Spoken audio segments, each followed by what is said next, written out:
Hello friends, welcome back. Self and personality চ্যাপ্টারে আজকে একটা নতুন পার্ট নিয়ে এসেছি। আজকে আমরা অ্যাসেসমেন্ট অফ পার্সোনালিটি করব। তবে সেই অ্যাসেসমেন্টের মধ্যে যেটা সবচেয়ে ইম্পর্টেন্ট অ্যাসেসমেন্ট অফ পার্সোনালিটি, সেই পার্সোনালিটি অ্যাসেসমেন্ট নিয়ে করব, যার নাম হচ্ছে প্রজেক্টিভ টেকনিক। প্রজেক্টিভ টেকনিকের মধ্যে দুটো মেইন টেকনিক নিয়ে আলোচনা করবো। একটা হচ্ছে রসা ইনব্লক টেস্ট, আর একটা হচ্ছে থিম্যাটিক পারসেপশন টেস্ট, যেটাকে আমরা শর্টে টিএটি টেস্টও বলে থাকি। চলো শুরু করা যাক। আচ্ছা, শুরু করার আগে একটুখানি আমরা ফ্ল্যাশব্যাকে যাব। একটু ফ্রয়েড অলরেডি তোমরা পড়েছো, 3 লেভেলস অফ মাইন্ড, সেটাকে একটু ঝালিয়ে নেবো। যদিও ডিরেক্ট কন্ট্যাক্ট নেই প্রজেক্টিভ টেকনিকের সঙ্গে ফ্রয়েডের, বাট প্রজেক্টিভ টেকনিক বুঝতে গেলে তোমাদের ফ্রয়েডের এই the unconscious mind, the preconscious mind আর কনসিয়াস মাইন্ডকে কিন্তু জানতে হবে। আমরা অলরেডি পড়েছি it's like a tip of the iceberg, মানে কনসিয়াস মাইন্ড শুধু আমাদের একটা আইসবার্গের মানে 1/10 পোর্শন, আর বাদ বাকিটাই অবচেতন মন, যেটা আমরা হয়তো নিজের কনসিয়াসলি আমরা যা করছি, অনেক কিছু এমন ঘটনা ঘটে যায়, এমন ভাবনা হয় আমাদের মনে, যেটা আমরা আমাদের অজান্তেই হয়ে থাকে এবং আমরা জানি না সেটা কি হয়ে চলেছে। তো এই আনকনসিয়াস মাইন্ডটাকে নিয়ে কিন্তু আমাদের পুরো প্রজেক্টিভ টেকনিকটা, এই পার্সোনালিটি অ্যাসেসমেন্টটা। ওকে, প্রজেক্টিভ টেকনিক ফার্স্ট এই টার্মটা কে বলেছিলেন? 1939 সালে ফ্র্যাঙ্ক। ওকে, প্রথমেই বলি এটি একটি indirect method of measuring personality, এবং indirect method of measuring personality বলেই টেস্টটি কিন্তু জানতে পারে না, যখন তাকে পরীক্ষা করা হচ্ছে, এই টেস্টটা যখন তার উপরে অ্যাডমিনিস্টার করা হচ্ছে, টেস্টটি কিন্তু ঠিক জানতে পারছে না যে অ্যাকচুয়ালি আমার কি অ্যাডমিনিস্টার হচ্ছে, কি টেস্ট করা হচ্ছে। The purpose of this test are to uncover unconscious aspects, এই যে বললাম অবচেতন দিকটা আমাদের মনে, সেইটাকেই কিন্তু সারফেস লেভেলে উন্মোচন করা আমার এই ব্যক্তিত্বের, ঠিক আছে? uncover a personal unconscious motivation, conflicts, fears, anxieties and defenses, আমাদের যে অবচেতন মনের যে মোটিভেশন, প্রেরণা কিংবা দ্বন্দ্ব কিংবা ভয়, উদ্বেগ, সবকটাই কিন্তু আমরা সারফেস লেভেলে আনছি through these projective methods. The purpose of this technique is to present an ambiguous picture. Ambiguous picture মানে হচ্ছে unclear, অস্পষ্ট একটা এমন ছবি আমি প্রেজেন্ট করছি সেই ইন্ডিভিজুয়ালের সামনে, to the individual, and he or she will be asked to interpret and give meaning to that picture. মানে সেই ছবির ওপর সে ব্যাখ্যা করবে, বিশ্লেষণ করবে, কি দেখছে, কি বুঝছে, সেটা সে বলছে। ধরে নাও আমরা যে খুব কমনলি আর কি আমরা আকাশের মেঘ দেখি কিংবা তারা দেখি, সেখান থেকে আমরা স্ট্রাকচার ফর্ম করি। মেঘ দেখে বলি যে ওটা একটা ঘোড়ার মতন কিংবা হাতির মতন কিংবা একটা গাছের মতন দেখতে লাগছে, ঠিক সেরকমই ব্যাপারটা চিন্তা করো। Since the picture is ambiguous, অস্পষ্ট, it is obvious that the person will project his or her own desires, needs, impulses upon the material to give meaning to the material. মানে অস্পষ্ট, ambiguous, কোনো মিনিং নেই, সেটার উপর আমি interpret করছি, তাকে আমি মানে প্রদান করছি। তার মানে হলো যে আমি কিন্তু আমার নিজের যে ভাবনা, ভেতরের ইচ্ছা, আকাঙ্ক্ষা, চাহিদা, এগুলোই কিন্তু প্রতিফলন হচ্ছে। This technique is widely used in clinics and mental hospitals. এই যে অনেকগুলো অ্যাসেসমেন্টের টেকনিক্স আছে পার্সোনালিটিতে, কিন্তু তার মধ্যে ব্যক্তিত্বের এই প্রজেক্টিভ টেকনিকটাই কিন্তু মোস্টলি ইউজড হয় ইন ক্লিনিক্স, মানে হসপিটাল, মেন্টাল হসপিটালসে যারা মানসিকভাবে কিছুটা ক্ষতিগ্রস্ত হয়েছে, তাদের জন্য আমরা এই টেস্টটা অ্যাপ্লাই করি। সাধারণত কি হয়, যখন আমরা স্বাভাবিক থাকি, যখন আমরা রেগুলার কাজকর্ম করি, তখন তো আমরা ডাক্তারকে দেখাই না, কিন্তু যখন কোনো সমস্যায় পড়ি তখন আমরা ডাক্তারের কাছে যাই। সেরকম ভাবেই আমাদের কোনো সমস্যা, মানসিক সমস্যা হয়েছে কিনা সেটাকে আরো ভালো করে পরীক্ষা নিরীক্ষা করার জন্য কিন্তু আমরা এই প্রজেক্টিভ টেকনিক্স গুলো ইউজ করি। কারণ কি, এর মাধ্যমে আগেই বলেছি আমরা আন্ডারলাইনিং সাইকোডাইনামিক্স অফ পার্সোনালিটিটা কিন্তু আমরা খুঁজে বার করি, আনকনসিয়াস মাইন্ডটাকে আমরা কিন্তু সারফেস লেভেলে আনার চেষ্টা করি।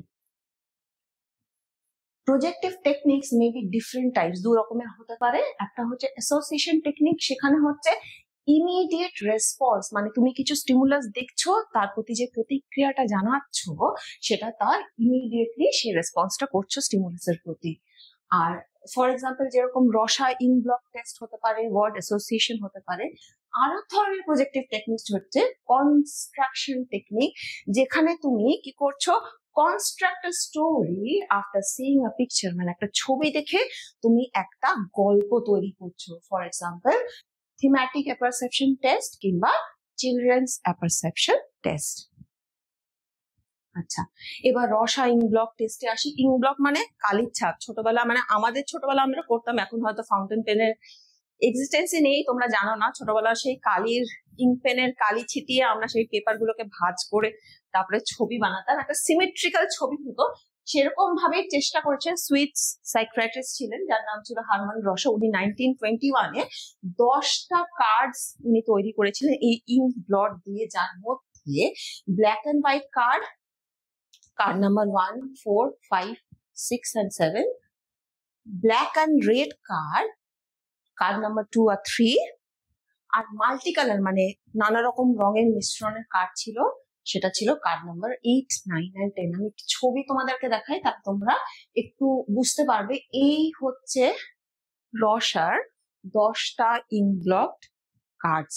তার মধ্যে দেখতে পাচ্ছ শুধুমাত্র কালো, লাল, কালো এবং কালারফুল। আচ্ছা, এবারে ফার্স্ট ফেজ কিভাবে আমি টেস্ট কন্ডাক্ট করবো।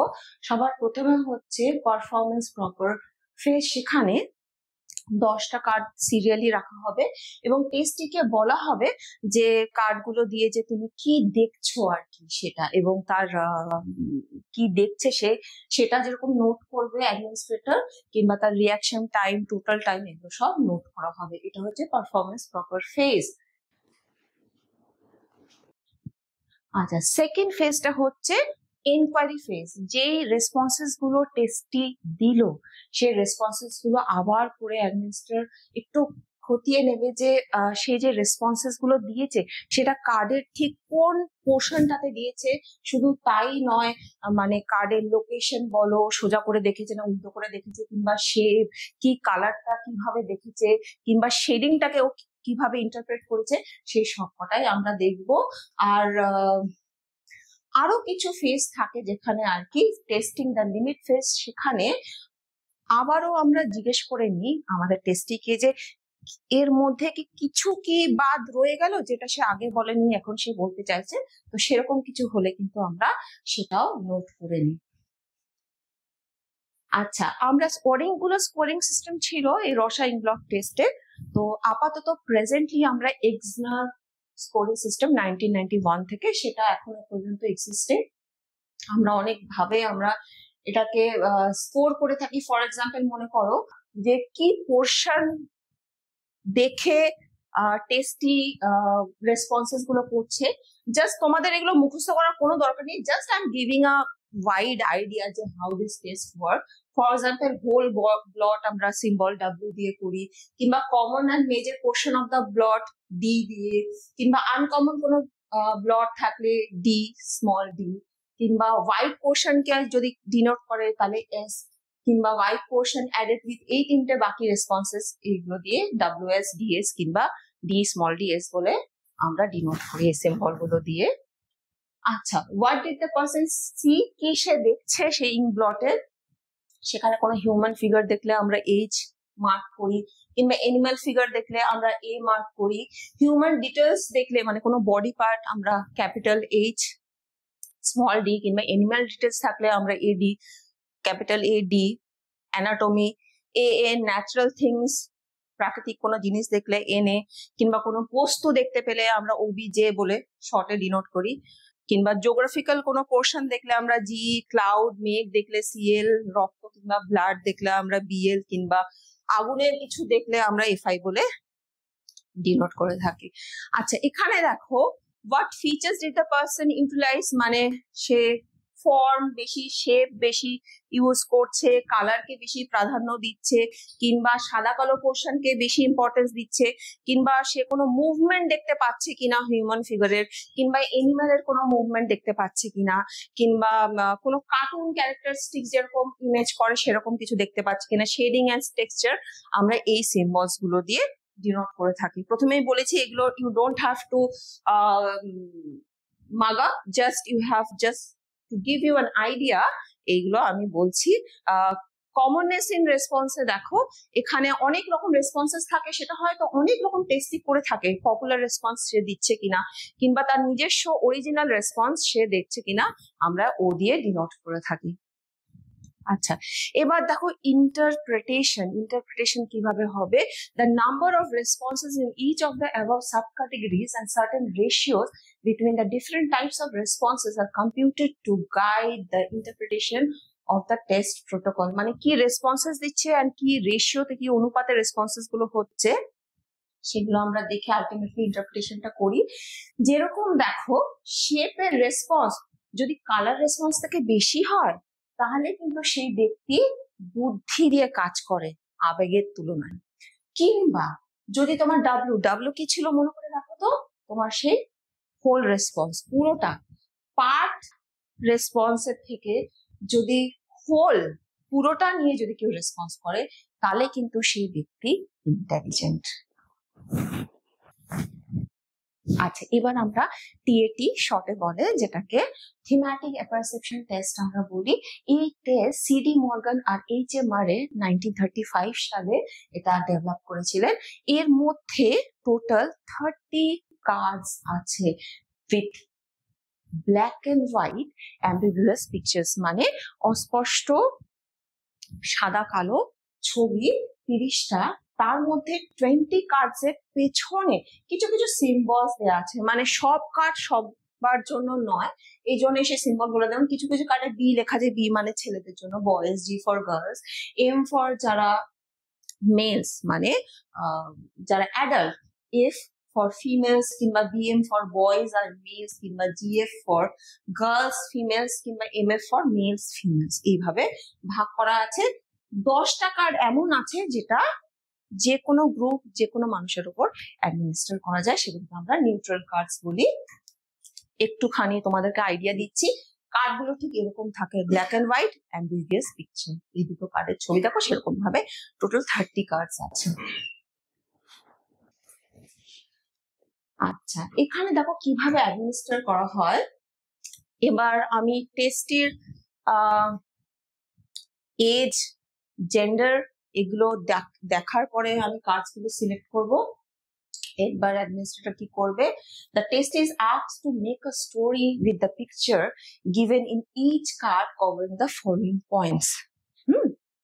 এবার হচ্ছে সেই ছবিটা দেখে তাকে একটা গল্প তৈরি করতে হবে। এবার গল্পটা কি কি পয়েন্টস এর উপর হবে, what is happening in the picture now, মানে এই যে ছবিটা তুমি দেখছো এই ছবিটাতে কি হচ্ছে এই মুহূর্তে, what has happened before that lead to this present condition. এই ছবিটাতে তুমি এখন বর্তমানে প্রেজেন্টলি যা দেখছো তার আগে কি ঘটেছে যার জন্য এই প্রেজেন্ট সিচুয়েশনটা অকার হয়েছে। What will happen after or in future, এই ঘটনাটার পরে, ছবিতে যে ঘটনাটা ঘটছে তারপরে ভবিষ্যতে কি হবে। What are the relations among the characters in the picture, ছবিতে যে যে চরিত্র তুমি দেখছো তাদের মধ্যে সম্পর্কটা ঠিক কেমন কিংবা কি। What are the characters in the pictures thinking, যেই চরিত্রগুলো তুমি ছবিতে দেখছো সেই ক্যারেক্টার্স গুলো কি চিন্তা করছে তোমাকে ব্যাখ্যা করতে হবে। আর lastly what are the characters in the picture feeling, কি অনুভব করছে যে চরিত্রগুলো তুমি দেখতে পাচ্ছ তাদের মনের ভেতরে কি ঘটছে, তারা কি ভাবছে। Test administrator is required to write down the exact verbatim, মানে যেভাবে টেস্টি বর্ণনা করছে গল্পটা ঠিক সেইভাবে কিন্তু তাকে সেই ওয়ার্ডস গুলো লিখতে হবে, ঠিক আছে।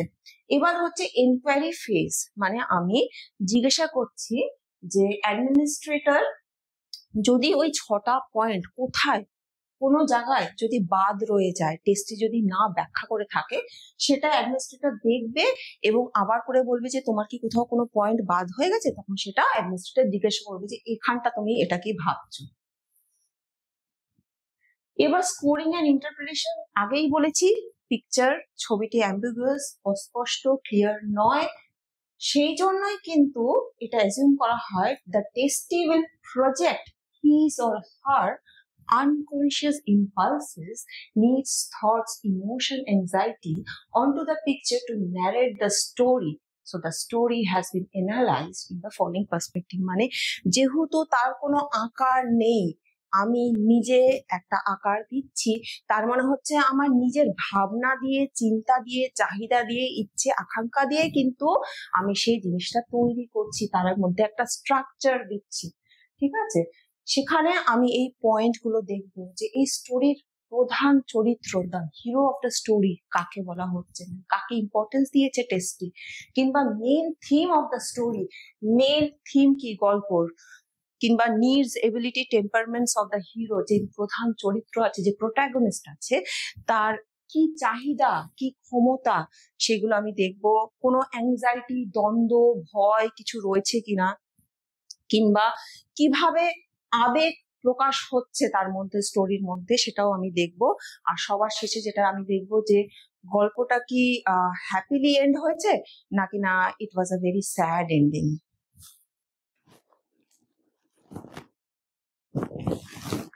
ওকে, এবার প্রজেক্টিভ টেস্টের অনেকগুলো মেরিটসও আছে, ডিমেরিটসও আছে। মেরিটের মধ্যে প্রথমেই যে বলেছি আমি, এটা একটা ইনডিরেক্ট মেথড, সেই জন্য কি হচ্ছে পার্সনের ব্যক্তিত্বের, মানুষের ব্যক্তিত্বের মধ্যে যে হিডেন পার্টটা আছে, যে আনকনসিয়াস অ্যাসপেক্ট অফ পার্সোনালিটি আছে, সেটা কিন্তু আনকভার হচ্ছে।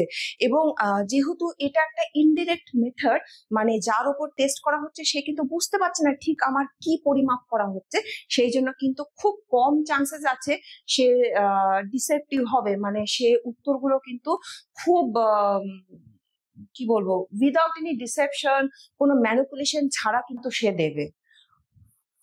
আচ্ছা, ডিমেরিটস অফ প্রজেক্টিভ টেকনিক, এটা খুব পুয়ারলি স্ট্যান্ডার্ডাইজ, যেহেতু খুব subjective.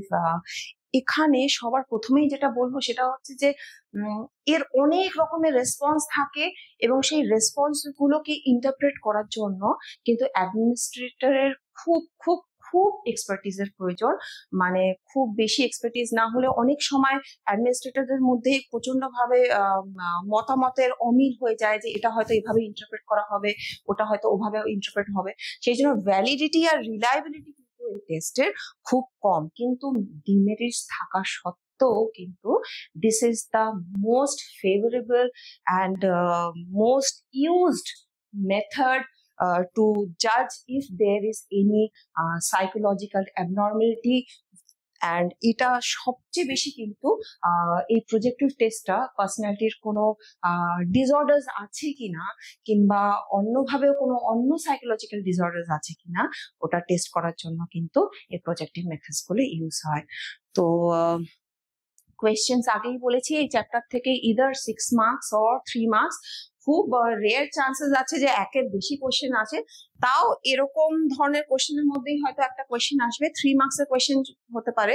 What do you mean by projective test? Name the projective test you know, নাম বলো, যা যা তুমি এখানে অলরেডি স্লাইডসে বলা হলো।